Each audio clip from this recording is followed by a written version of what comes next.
প্রত্যেকের কাছে আজরাইল আসবে, কারুর বাঁচার মতো ক্ষমতা নাই।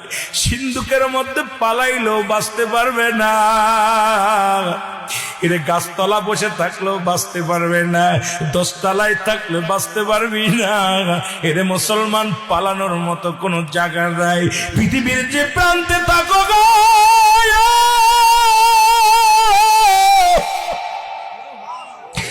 আজরাইল তোমার খুঁজে বাইর করবে, শুধু হুকুমতে দেরি। হায়রে মত, এই দুনিয়ার মধ্যে পড়ে থাকবি, এই দুনিয়ার বালাখানা, টাকা পয়সা ধন দৌলত বাড়ি গাড়ি কোথায় দিয়া যাবি? কার জন্য সুদ খাও, কার জন্য ঘুষ খাও, কার জন্য জিনাবে বিচার করো? এই দুনিয়ার জিন্দেগি রে, এই দুনিয়ার সম্পদ খাবে লোকে, তোমার দেহখানা খাবে ফকিরে বান্দা। আজকে কত না সুদ খাইলা, ঘুষ খাইলা সংসারের জন্য, মেয়েকে সুখী রাখার জন্য, বিবিকে সুখে রাখার জন্য, ভাই বন্ধুকে সুখে রাখার জন্য, কত অন্যায় পথে পা বাড়াইলা, বাঁচা সম্ভব না, বাঁচা সম্ভব নয়। কিয়ামতের আগে 70টা মত আলামত। কয়টা আলামত? 70টার মধ্যে অধিকাংশ হয়ে গেছে।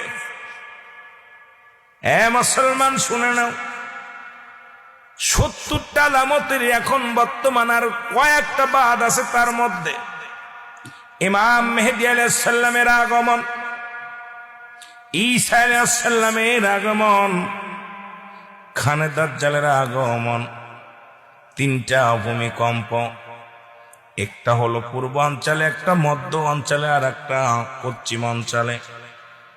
এ মুসলমান শুনে নাও, ইজিপ্ট মজুতের আগমন। এ মুসলমান এইরকম একাধিক গুলো রয়েছে। এখন বর্তমান আর 10টা আলামত বাদ আছে রে মুসলমান।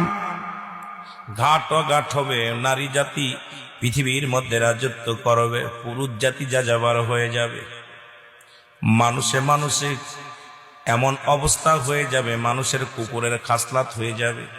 নবীজি বলছে বালহুয়া কিলাব, এই দুনিয়াটা পচা দুর্গন্ধ মরি, মানুষের চরিত্র হবে কুকুরের চরিত্র।